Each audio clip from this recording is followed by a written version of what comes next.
Hello, everyone, and thank you for joining us today for our webinar, Developing Leaders in Uncertain Times. I'm David Wentworth. I'm the Principal Learning Analyst here at Brandon Hall Group, and I'm joined by Anna Kuhl, SVP of Client Solutions at MPS Interactive. With a lifelong passion for learning, Anna focuses her 24-year career on consulting, learning, and ensuring customer success. She leads growth and customer engagement with a focus on delivering excellence in high-impact, complex, and innovative human performance and development programs. I would also like to extend a thank you to MPS Interactive for sponsoring today's webinar. MPS Interactive has a 30-year history of advancing the noble cause of human capital development. MPSi partners with customers to develop high-performance custom content to solve mission-critical priorities. Spread over 17 locations across the US, Europe, and India, it is powered by 2,700 learning professionals who are passionate about content development. And of course, I wanted to share a little bit about Brandon Hall Group as well. We are a research and analyst firm that empowers excellence in organizations around the world through our research and tools. Our vision is to inspire a better workplace experience. We have world-class research, data, and expertise across all areas in human capital management. We also have some open surveys that we would like to invite you to participate in. We've got human capital management's role in recovering from COVID-19.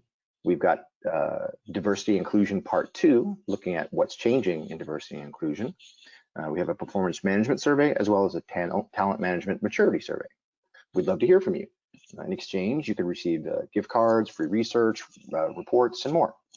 So to participate, you can visit our website at www.brandonhall.com, and you can click on Open Surveys. And lastly, we did a little bit of housekeeping. We are recording this presentation. The playback will be provided to everyone within about 24 hours of the webinar in a follow-up email. If you'd like to ask a question, you can use the question box in your control panel, and we'll be keeping an eye on that, and we'll try to answer relevant questions in real time, as well as save a little time at the end to get to any new questions or anything that we might have missed. And you can also download a copy of the presentation right now from the handout section, or you can wait till you get that follow-up email, which will also provide a way to download the slides from the presentation. All right, with that, let's go ahead and dive right in. So, we talk about uncertain times, and maybe many of you on the line have heard this term, maybe some of you haven't, but the idea of VUCA, right? And it's used very often in business discussions, not just learning, but broader business discussions around the globe about volatility, uncertainty, complexity, and ambiguity. This is something that's been talked about for years prior to this, and just how do organizations handle these types of developments. And so obviously 2020 is basically the embodiment of a VUCA world. Just 10 months ago, I'm not sure many people really thought we would be in the position that we're in now. So how does a business react in those situations when this sort of thing comes upon us so rapidly? I think even those organizations that have dedicated themselves to being agile and being able to adapt to change were probably taken a little aback by the severity and the rapidness of what we're currently experiencing. But the idea is that this quote here, that the DNA of business is changing so fast. All that matters is the speed at which we adapt and learn. Past experience does not guide us as much as it did, and that is very clear in our current situation. There really isn't much we can draw on from the past that tells us how to perform in this current environment. And what's more important now is not only how are we getting through this moment in time, but what do we do moving ahead into the future? And to think about that from a leadership development standpoint, it's really important that we sort of put it into context. Just mentioning now that we can't really go back to previous experiences to tell us how to deal with the future. We do need to take a look at how organizations tend to think about leadership development prior to an environment like this, because it's sort of telling, and it helps us discuss a little bit about the shift and how we might need to think about it moving forward, something that Anna and I will get into a little bit. But before we get into that, I just did want to set the stage a little bit about where organizations' heads are at when it comes to leadership development and why it can sometimes cause a challenge in an environment like this. Now, to be clear, leadership development has always been very important for organizations, right? It's been at the top of the list of priorities for as many years as we have been tracking this sort of thing. In our HCM Outlook survey, which is launched at the end of 2019, taking a look forward into the coming year, which I don't think anybody saw this coming at the time. Still, leadership development was the #1 priority for heavy investment. We asked organizations how much were they planning to invest in a wide variety of human capital areas, and leadership development was #1 for heavy investment at 36% of companies. And you can see another 44% saying moderate investment. So clearly a top priority then, even much more so now. One of the challenges, though, is that not a lot of organizations seem to believe that they have a very mature leadership development program. We've got more organizations falling into sort of the efficient, if not business aligned layers of leadership development, but still 20% sort of in that lagging area where there really isn't a set strategy. The approaches differ between business units or even departments. So there's a lot of fragmentation, a lot of silos, and the results are either weak or inconsistent. Most of us, I think, fall into these middle categories where there is a strategy being developed at least, and there is some transformation going on, or even that the L&D strategy is finally aligned with the business strategy and so forth. But very few companies, you can see here, less than 10% are in that sort of leading category where there's like a continuous learning environment for leadership, and that there's multimodal experiences and they're delivered at different intervals, and all of the sort of leadership development and learning principles that exist for this sort of environment are being leveraged. And we just, it's definitely rarefied air there, and not a lot of organizations are quite there yet. The other thing we also find is that just to get a sense of what are the leadership behaviors, and this is from our study again last year about what are the things that companies want from their leaders, what are the competencies they want from that sort of every leader. So it's the ability to mentor and coach people, the ability to show caring, the ability to listen actively. These are the top competencies.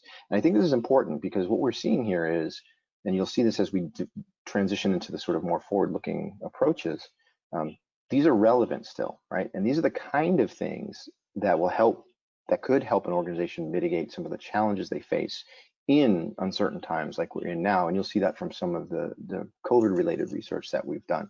But just to take a look and see how this has evolved given our new circumstance. So the truth is, organizations have a hard time figuring out if their leadership development programs are having an impact. So we do notice that only 59%, and granted it's more than half, but if you think about what we're asking here, we ask organizations if they think that their leaders, their current leaders, as a group, have those competencies and the emotional intelligence to drive the organization's business goals over the next 1 to 2 years. Only 60% say yes. 41% of organizations don't believe, and this is again near the end of 2019, before any of this happened. They already didn't think that their leadership had what it took to get things move things forward. And so now we're in a much more unstable environment. And the question comes in about the research about whether that's USA or worldwide. What I will tell you is that it is worldwide to an extent, right? So our research here at Brand Knowledge Group, for this study, about 63% of the responses come from North America, so USA, Canada, and then the rest come from all over the world. There is no, sort of one other area bigger than the rest, but so that just gives you an idea of the breakdown. And then company sizes also range pretty evenly across, small, medium to large enterprise. So thanks for that question, appreciate that.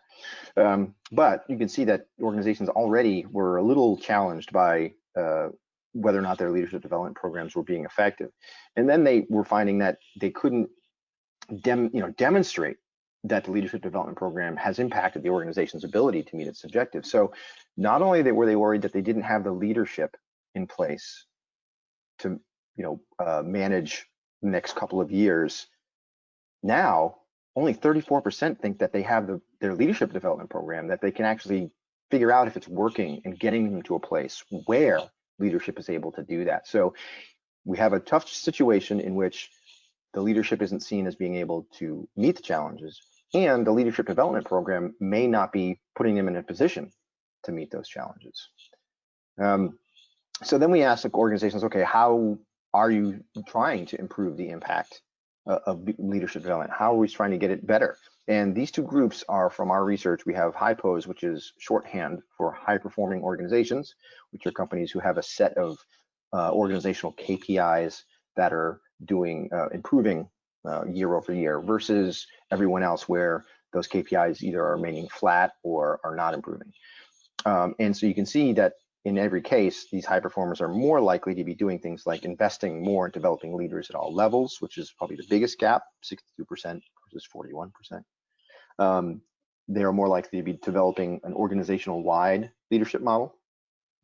And they're more focused on coaching and mentoring at all leader levels. And then pretty evenly split, but organizations, about half in each case, are trying to improve the measurement of leadership development effectiveness, which is an important thing to be done. So some of the last little bits that I want to share is, again, from that HCM Outlook survey that took place at the end of 2019. Only 19% of organizations feel as though they're concerned about their outlook for identifying and developing new leaders, which, given the state of effectiveness of their programs, is pretty amazing that only 19% are concerned. But then again, only 39% are optimistic. The rest fall into the sort of neutral, like we're not sure area. So it's cautious optimism at best at the end of last year. And again, this is a group of people that had no idea what was on the horizon, right? Because this research took place in Q4 of 2019. So the last couple bits, like I said, that we wanted to share is, what's the impact of leadership development? So is your organization doing these things? Are you developing leaders who drive a culture of diversity and inclusion, which we're finding to be very important? Are they empowering collaboration to drive business results? Are they taking responsibility for driving engagement in the organization and driving that employee value proposition? So again, we've got the two groups, high performers in blue and everybody else in the orange. And you see again, high performers are just more likely to do a better job when it comes to leadership development than everybody else. So not necessarily a causation. I can't say that because these companies do this, they're high performing, but the companies that do these things are more likely to be high performers when they take a look at leadership development in this way. And one thing I thought was interesting is we hear this is picking up a lot more interest as far as conversation goes, is that this idea of leadership development for all, right? Where are we focusing our leadership development efforts?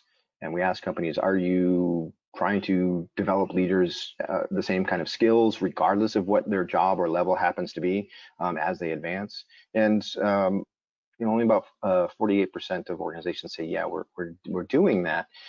And so what we see is that there's a lost opportunity here, because we're finding that the skills and competencies that organizations need from their leaders are things that they need at every level of the organization to be successful. And so, this era of taking all of our training dollars, and we've seen it in our benchmarking research, that organizations spend a lot of money from an L&D perspective at the top, right? They spend way more per leader per year than they do for everybody else when it comes to learning. So, given the sort of tepid return on that investment that we've seen from the research, maybe it's time to rethink how we do that and how we allocate that effort and that money.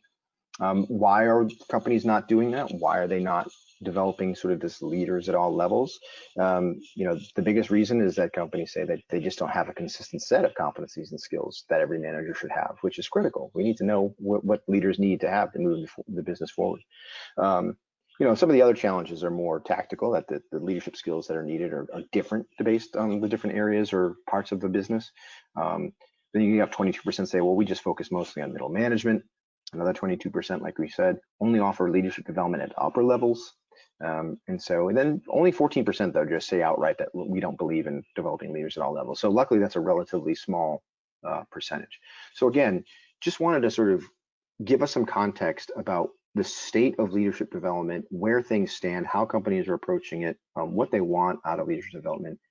And then we have the pandemic, right? And so all of a sudden, everything sort of changes. And so Anna, we've talked a bit about this before, and I just wanted to sort of transition to you as we walk people through how things are shifting and changing now in the landscape for leadership development. Absolutely. Thanks, Dave. It's so important. We wanted to just set some context, make sure everybody's on the same page about where leadership was, and then trial by fire. What are some of the shifts that we've seen? And that whole concept of the prior slide, the information where maybe some philosophy is we don't believe in providing leadership training to everybody.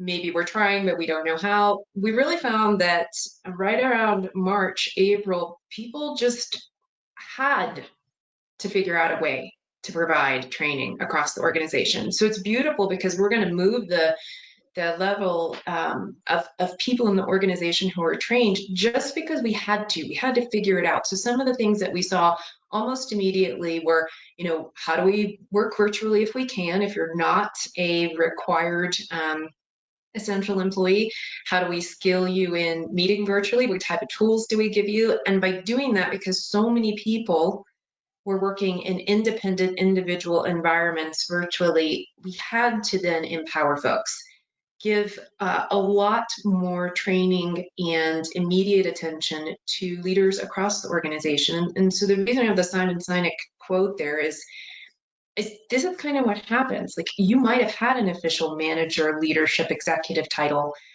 but if you didn't, the pandemic forced you into a role for many, many people across many organizations into just taking up and making sure you're taking care of your teammates, whether they directly report to you or not. So people who are willing to take care of people around them and really exhibit those leadership skills is what we started to see. We also found that learning and development organizations were bombarded. They could not keep up with the number of business needs. How do we train these people to do this new job? How do we do it in this environment? What do we do with our programs we expected to deliver in person? And so we'll see this a little bit more, but we found a lot of L&D and HR organizations had to create a sort of self-serve model that said, here's what we can give you that will empower you, but go forward and let people kind of help themselves, or let your departments and lines of business help themselves. And then the last thing that we noticed too, as we all started to see the global pandemic take impact on our organizations, is really changing what your role was. People were pulled in from all parts of the organization to figure out how to answer these, not just the learning and the leadership training, but how do we, run our business? How do we take care of people? So we definitely see a lot of that. And as we progress into some of the next slides, we'll see how that shifted thinking for leadership, how some of it stays the same. And so I think on our next slide here, Dave, we have, we're going to put it in a cycle to show that you kind of go through this progression. But what we're finding is people are still jumping in and out of this cycle. As we got towards June, organizations were shifting away from, hey, let's do something new, let's pivot, and going back to denial and resistance. So in general, we saw kind of 4 phases as we work with different organizations. Immediate denial and resistance about leadership development, which almost always, just like it gets heavy investment, almost always gets to be an in-person event. Could be tied with a big conference, definitely has some event and special feel to it. So a lot of folks said, well, shoot, we're just going to delay this. We're just going to delay rollout, proceed, with whatever else we need to do to keep the organization running. Then we saw some tentative acceptance that said, okay, maybe we need to do a short-term redesign. We won't spend a lot of money. We know we're not going to stay in a virtual environment for very long, but maybe for 2 or 3 months, we'll figure out an interim plan. So we've seen both of those phases. And then a real serious phase where I think a lot of folks still are is questioning. Because even if you're getting ready to pivot, even if you're ready to accept that final phase that says we're going to redesign, this might be our new normal, there are great ways to have hybrid programs. A lot of people are still saying, how do we do that? How do we do it and do it well? How long should a session be? What are the tactical elements of it? And so we're seeing many of those phases across organizations. Some folks, our high-performing organizations, are definitely further along and in the pivot and already rolling out redesigned programs. But we also know that there's a lot of folks on the call today who may have some questions, so we'll try and address those as well. Before we do that and look at some examples, we did want to spend some time saying, what do we expect from leaders and what do we see from the pandemic surveys that leaders really needed to do, because that's eye-opening and super important. Dave? Yeah, so this again is what we found from that leadership development study we did at the end of last year about what are the top skills that were being developed for leaders looking toward the future. And you can see them here listed in order of priority. Of course, number one, emotional intelligence, then critical thinking, innovation, on and on. You see these competencies and skills here, and clearly these are the kind of things that were designed to help organizations meet the challenges like we're facing now. The idea is if you've got leadership that exhibit all of these skills, they should be able to navigate this type of environment. And I think one of the challenges is though that for a lot of organizations, the idea of preparing leaders for change and for uncertainty and for volatility, their definition of what a VUCA world is didn't include what we're experiencing this year. It probably didn't go that far, but that's really the point, is if we're really trying to develop organizations and leaders that are resilient, that are agile, we can't think too narrowly and say, well, within these guidelines, I know we can adapt and we can continue on. We have to broaden our ideas of what can actually happen in a VUCA environment like we're experiencing. I think that's what companies are finding, is that they're being caught shorthanded because they really didn't prepare for something like this. The idea is if your leadership is prepared for something like this, then great. When nothing does happen, you're that much better off. And then when it does, you're able to respond. So even before something like this, there was an eye on being prepared for things like this, being prepared for a VUCA environment. But the challenge is, what is the definition of that environment, and how broadly can your business expect business to vary and to change? So then, as we get into the actual pandemic itself, we've been running research on this since March, and we asked companies a wide variety of things. And one of the things we talked about was leadership. And so what are the leadership behaviors that are most often being demonstrated as your organization goes through this process?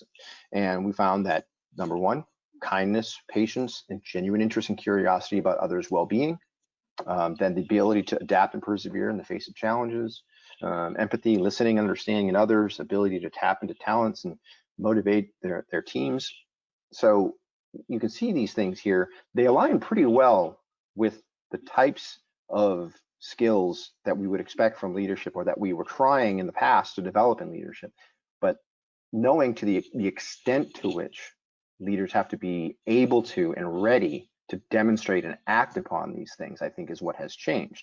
And so we see these things, that this is what organizations are looking for from their leaders in the midst of this. And you're seeing here that it's these items, it's not about, in the midst of a business downturn, we need to drive more revenue, or how do we, boost sales when the economy is so uncertain. Those aren't the things that are on this list. The things on this list are things that are more specific to being a leader in any environment. And I think that's very interesting stuff, and it's the kind of things that we really need to focus on. And again, these are not just things that need to be in the executive's toolbox. These are things that can apply to leaders of every level. And I think this is the kind of stuff that Alan was referring to. And this also gets into, we did another our most recent study that was focused on COVID-19.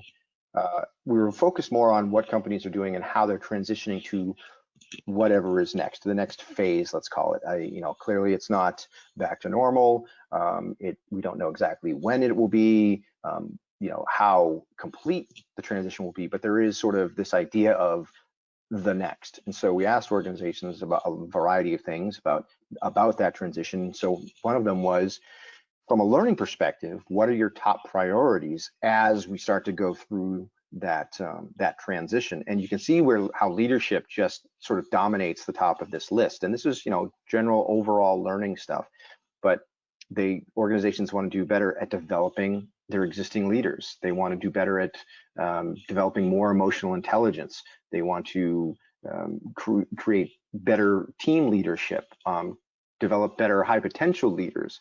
Even the coaching and mentoring at number 2, that's something that applies sort of all around from a learning perspective as a modality or a way to enhance learning. But clearly that is a leadership skill. The ability to coach and mentor is a huge leadership skill. So leadership is going to play a huge role as we try to move forward and beyond whatever this environment is to whatever the next environment may be. So let's dig a little bit more on, if you will, into the emotional intelligence piece of it. Yeah, it's so powerful. The last two slides in particular, I was talking with a customer of ours in Calgary this morning, and they have returned to alternate days in the office, so still trying to figure it out. And the conversation is around, you've got folks who are unhappy about that. You've got people who are glad to be back in the office and be able to be doing something a little bit different. You've got folks who are angry because they're fearful. And so the whole conversation is about, we are leading as people. We are helping individuals and team members and humans. And the conversation was very little about what projects we need or what sort of bottom line business results, which is important. That's not how people are spending their time, as we can see in that survey that we showed on the prior slide. And the fact that we need to help our leaders, whether they were already learning this or we talked about it'd be nice to include it in the program, we'll see some examples of that. Our high potential organizations were already thinking about growth mindset and emotional intelligence and some of those skills that are really hard to teach. They're not the concrete, put it out on paper type of business skills. So some folks were already including that. But now what we're seeing is, as we look at the last survey that we've got to increase our high potential leadership, we've got very narrow percentages between coping skills and sales and emotional intelligence. We got to pack a lot into these programs. And that's what we're seeing as we start to work with folks is we're taking traditional leadership curriculum and really refocusing and honing so that there are elements of being able to lead yourself, lead others, and lead the organization. It's not a single piece. They all fit together now to make you the best leader, and they're going across roles. So teaching empathy, physical health, taking time away. A customer of mine was commenting yesterday, and I think posted on LinkedIn that reading your email is taking more focus than some of your other activities. So like, how do you space that out when you've got your kids running around, you got somebody sick in the other room, and you're still trying to do the best you can with your job? Those are serious conversations that are being put into how do we develop, how do we transform our leadership programs? So we're starting to see kind of this convergence of themes come together. And I think we can go to the next slide there, but we're basically saying, okay, so leadership's taking on new forms, whether it's role, whether it's going across the organization.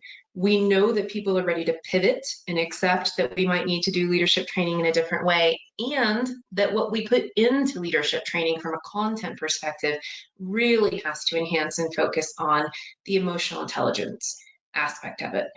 So with that in mind, we thought we'd give just a couple of examples of some high-performing organizations who've already started their pivot. Talk through this. We know that this tends to be the favorite part, to hear what other organizations are doing and the way they've addressed certain challenges and questions.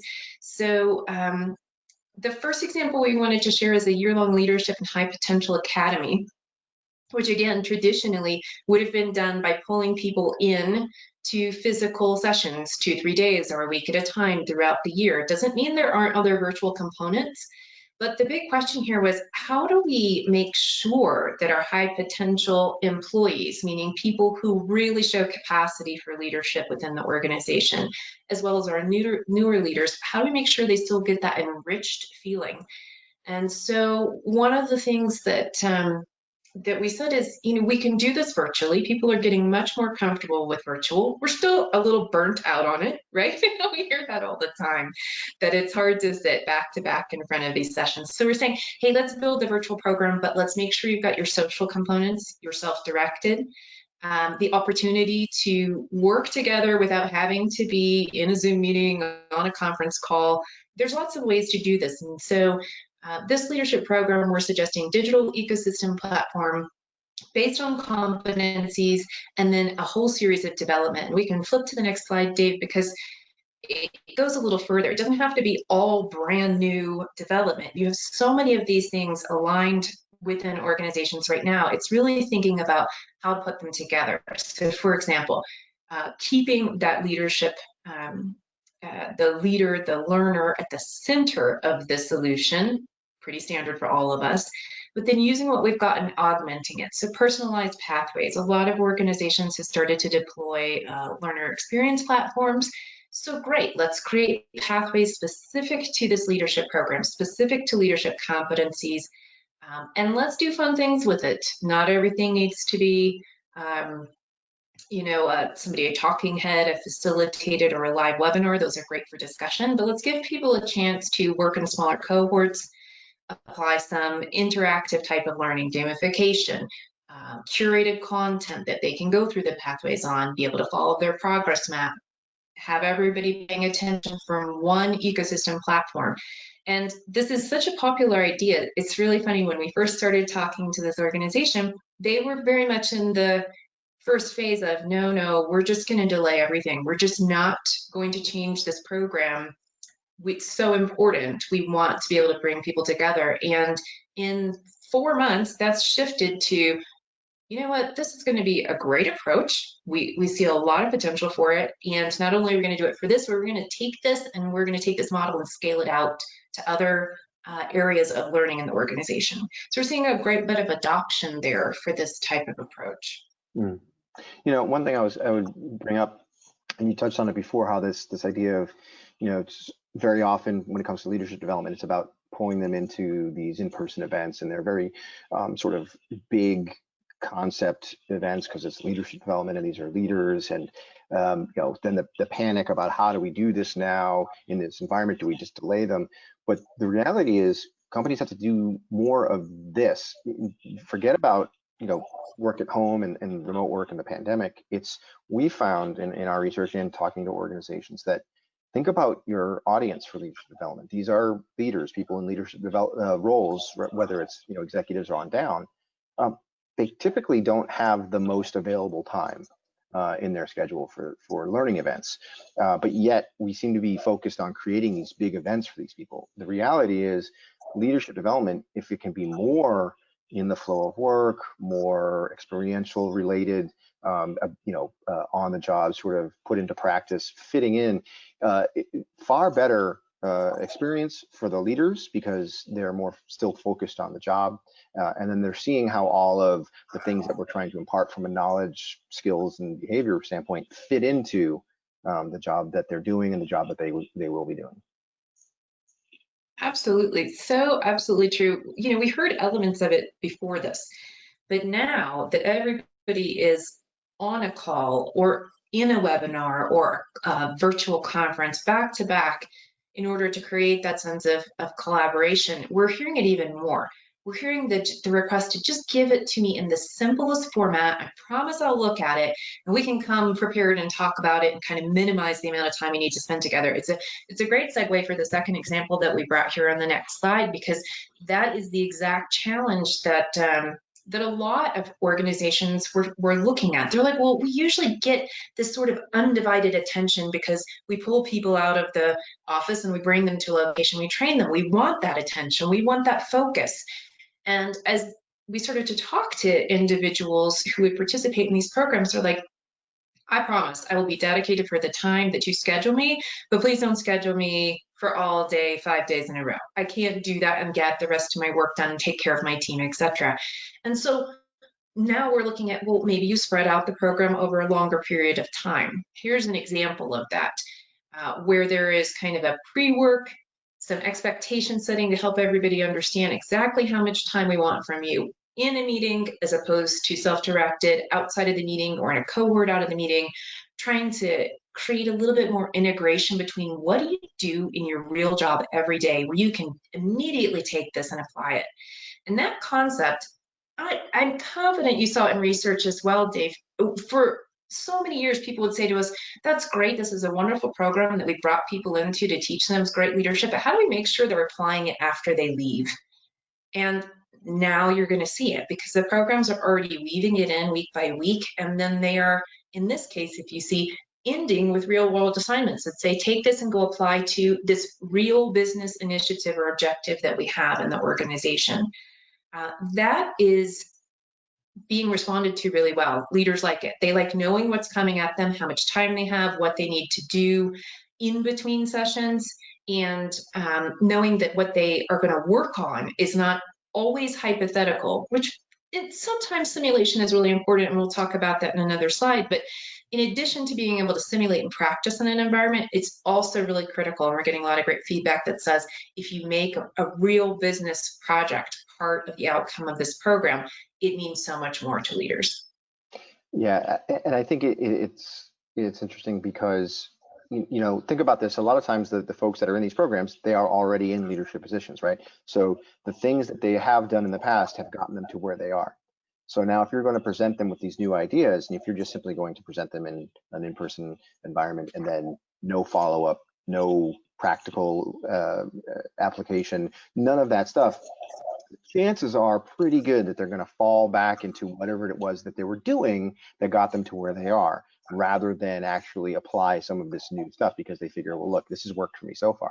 But if you do the things that Anna was talking about, the ability to actually bring in context and show how this works in practice, what the results should be and will be, it makes a world of difference. And it's really the only way, especially with a group like this, where we find this in leadership development. We also find it in sales professionals, where it's behaviors are very, very ingrained based on past success.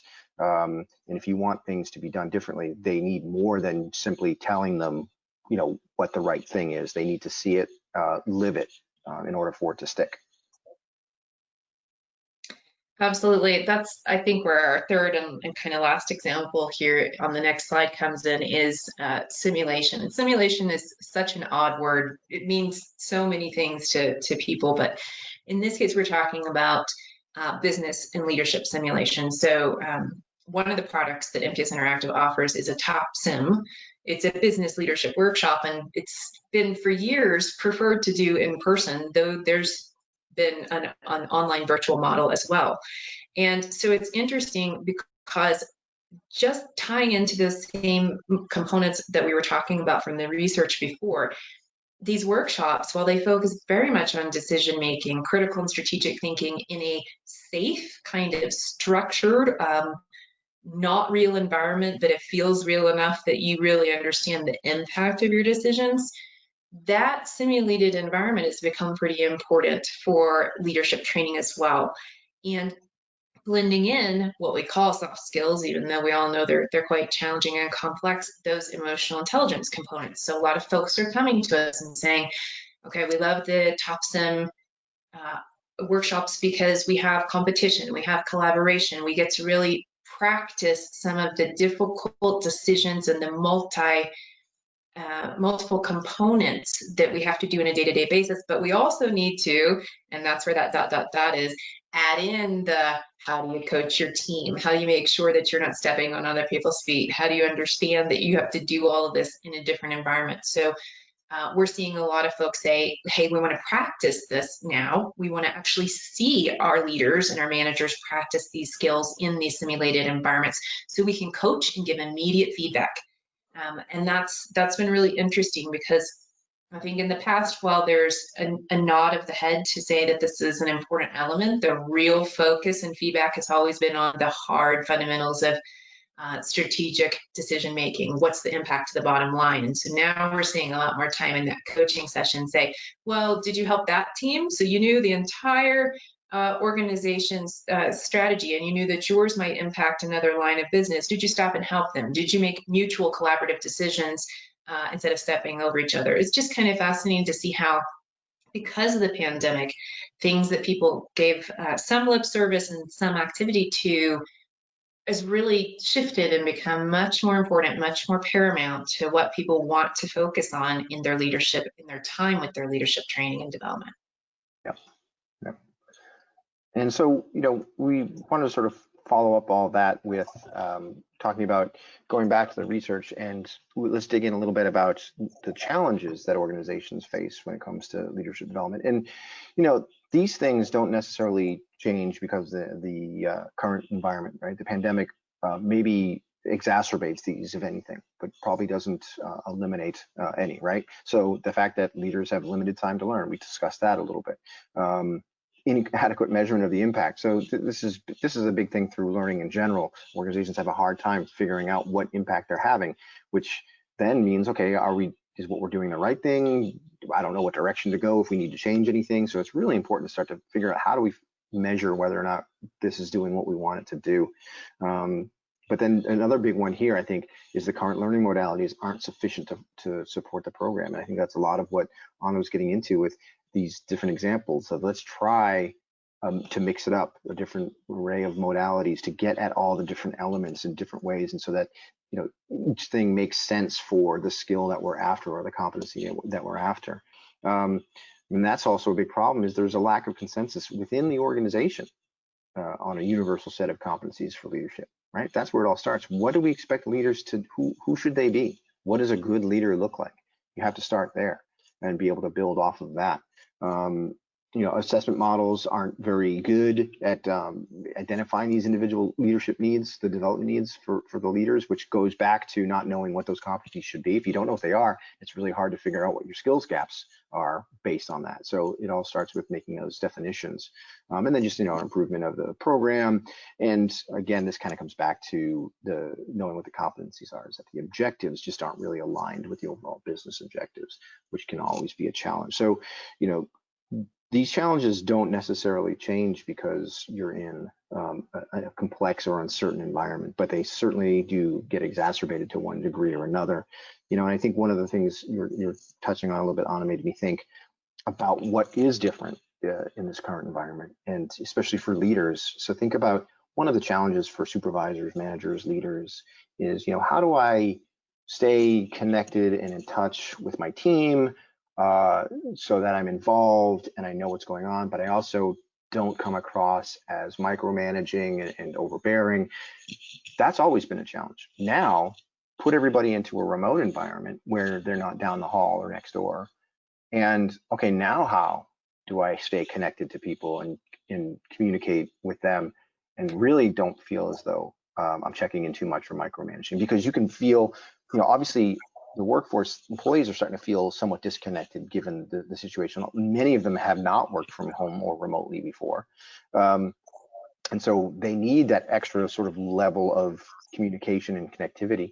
But then how far do you go, and how do you do it in a way that doesn't feel like you're breathing down their neck, and they've got enough stress already with the kids homeschooling and everything else that's going on. So some really unique acute challenges in the moment that can be addressed, but at the same time, the things that we're after from the idea of what competencies and skills are beneficial to how you go about developing them, those have to be more long-term, more sustainable. Yes, they apply in this moment, but then they need to exist for whatever is next. So it's important to think about what these challenges are for your organization and how are you going to address them. I don't know if you had any more thoughts you wanted to share on the challenges piece. Well, it's interesting because we're talking about what we've seen, and we're talking about some things that have worked, but we know this is still evolving, and we'll come back together in 3 months or 6 months. We'll have more data points. We'll have more insight into what really works.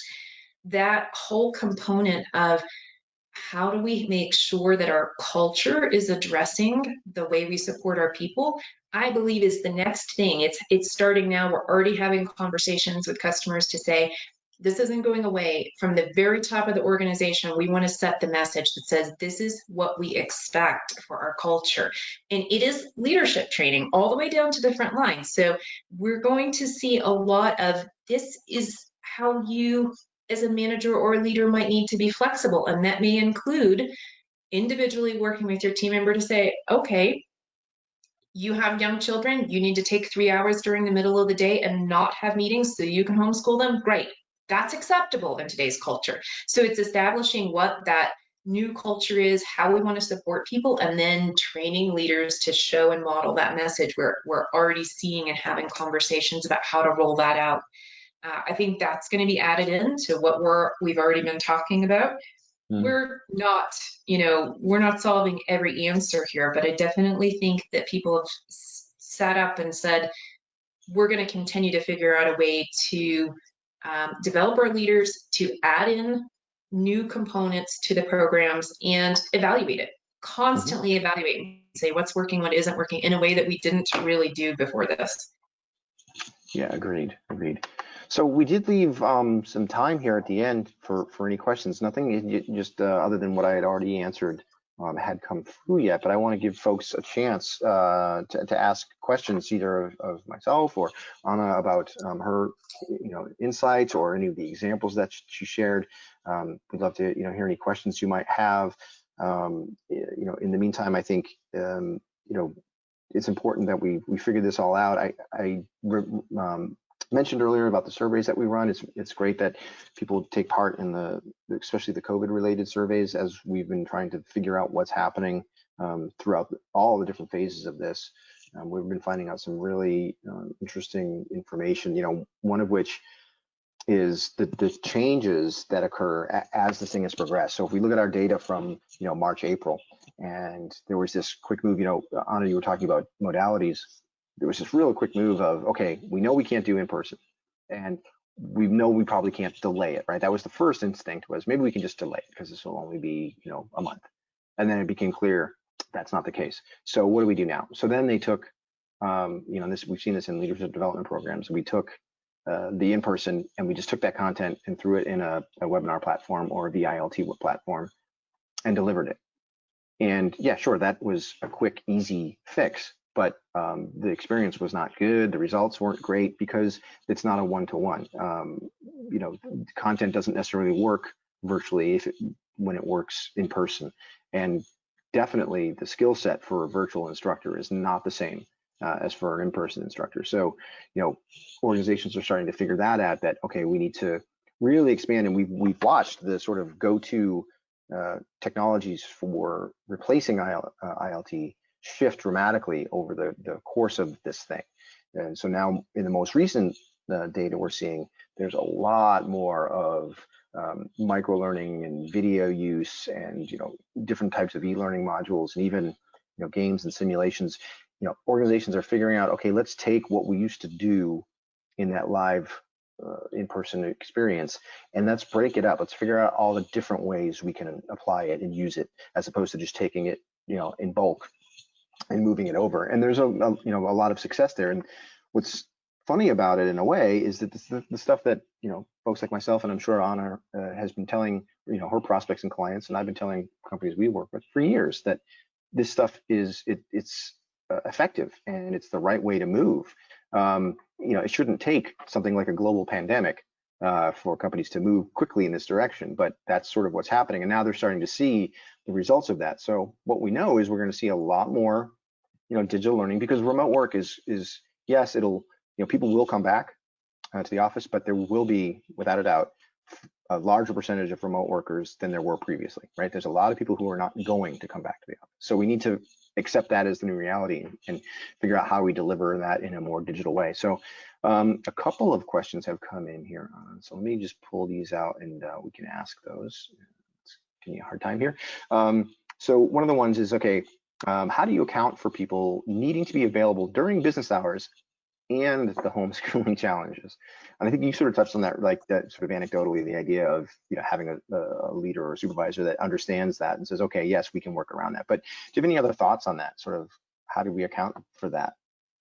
Yeah, it's definitely, I think, an evolving answer, right?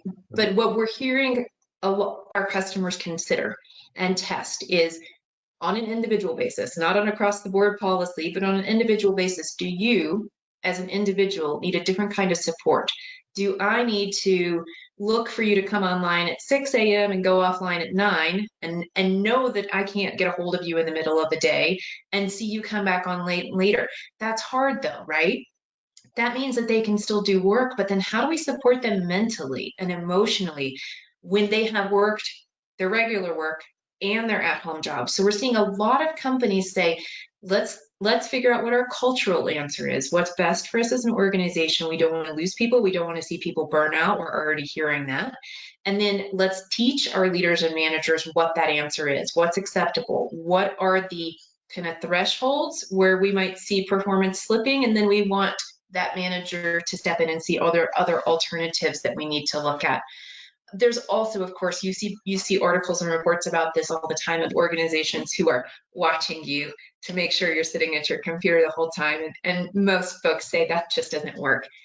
The good news is, as research continues to come out, we see, and we're going to continue to see, I believe, the productivity from people at home is actually much higher than when they're in the office. There are different types of distractions, but you're able to get a lot of work done. So I think as we start to get more information, more results, and people start to try and deploy these different flexible options, we will be having this conversation in another 3 to 6 months and have a whole different set of outcomes that really support what works the best for folks working from a virtual environment. Yeah, thank you. That's a great viewpoint. I love this question. One of the key advantages of the in-person leadership development programs is the sort of the personal connection that people establish, right? So being there in person, you've got that connection. And given the current shift to virtual blended formats, do we have any suggestions on how we can help establish that rapport in leadership development programs? So, my first thing is, 100%. I know it doesn't exist today. Whether it exists in my lifetime, I'm not even sure. That there will be a technology that can replace that sort of instinctual feeling of being in a room with someone, right? Whether it's one person or a group of people, it just doesn't exist yet. So there is that sort of built-in engagement and connectivity of an in-person environment. And so while I don't know if you can actually replicate that, learning professionals have to be incredibly aware of that, to know that there's this intangible, non-existent thing that exists within the live event that you need to compensate for whenever you move to some sort of digital platform. You're not going to be able to recreate it, so I don't think that's the goal. You do your best to create some sort of facsimile where you're getting as much interpersonal feedback as possible, whether it is through video with each other, the connectivity, the collaboration, but providing as much opportunity for people to connect and collaborate is important. But don't go at it with this idea that you're going to 100% recreate it. But I think, and Anna, I'm sure you've got some ideas, especially because that's sort of what you guys specialize in, is the engagement piece, right? Creating content that will in some ways make up for that by becoming a more engaging experience because it's on a digital platform. Yeah, for sure. We spend a lot of time helping customers answer these types of questions because, and we call it transformation. Nobody wants to sit here like we're doing today for hours and hours of a program and just talk at people. You said it before, Dave, you cannot take an in-person classroom set of materials and approach and just throw it into a virtual environment. It doesn't work. You really need to give people a chance to connect separately, breakout rooms. We talk about what's the appropriate use of video. So if you're having a dialogue, you should have your video on. If you guys are looking at something on the screen, you don't need to have videos on. So it's not a one size fits all approach. The other thing I would say is, in addition to the actual learning time, we're helping people think through how can you socially connect with people in a way that you would have normally. So we have folks who are saying, hey, you're part of this cohort 1 in this learning program. By the way, one of the expectations is that you guys are going to get together and have coffee, virtual coffee, 2 times a week, and you don't talk about work. You talk about you talk about how things are going, and having to tell people to do that seems awkward, but otherwise they don't necessarily think of it and approach it that way. Like you would if you were in person. You'd say, hey, let's go grab a coffee down the hall, or let's meet up in the morning, go for a run. We're trying to help people remember to not only incorporate that in the learning program, but to incorporate that throughout the organization and expectation of leaders. Right, exactly. No, thank you for that response. Another question that has come in was, do we have any figures or stats on business productivity, employee satisfaction in terms of the mass transition from in-office to home-based that has occurred over the last few months? This person, Ryan, their business has been pretty successful with this one, as home-based employees already made up a large percentage of employees, but curious as to how it's shaping up. So we actually do in fact have it. I don't have it on screen to share with you today, but it is from our research, and maybe I can connect with you and share this after this, Ryan. But we do have some COVID research around this, and what we saw was in the immediate days the response from organizations was yes. Obviously the percentage of the workforce that's remote skyrocketed, right? So up to nearly more than 3/4 of companies saying that more than 3/4 of their workforce was now remote, as opposed to I think it was about 6% prior, right? So just through the roof. And at the same time, we were seeing initially that there was productivity concerns, that productivity was going to drop, and for various reasons. Kids being at home, worried about being sick, just trying to get used to working in a remote environment, all of those things. Over the months, we've seen that actually get better. Companies are actually seeing that productivity is not dropping off as dramatically as they thought. In some cases, getting better. And what we're seeing from a remote work standpoint is, like, and I think I alluded to it earlier, it is not going back to previous levels, right? It will drop back down, but like the percentage of companies that say that more than 75% of their workforce will be remote in the future is more than double what it was prior to the pandemic. So there will definitely be remote work. Companies are starting to figure it out. They've sort of gotten through all the hiccups of people don't have a desk at home. They don't have, I mean, if anybody on the line has tried to shop for a desk in the last few months, you'll know what I'm talking about. Printers, do they have the right equipment? So that's sort of been worked out, and now it's about just how do we get productive, and it's working. And so I do have some stats if you want more than that, and maybe we can connect after the fact. But yeah, that's what we're seeing anyway. I'll throw this next one, this last one here to you, Anna. How can you present top leaders the relation between leadership development and success in a VUCA environment? Yeah, so again, I think we'll have some lovely research results coming out soon to put the data in numbers there for you. But right now, I'd say go straight to your source, right? So you've already got results that are right in front of you in an organization to say, this is what your managers, your leaders are facing, and this is how well they've done. Keep in mind that none of us are doing the same job that we were doing before and just doing it from home. We're doing a dynamically uncertain job. A customer said to me this morning, sometimes we don't know why we're doing what we're doing. We're just following the top level leadership, and we're trying to do the best we can with that, but we don't know what's coming at us next. Every day there's a change.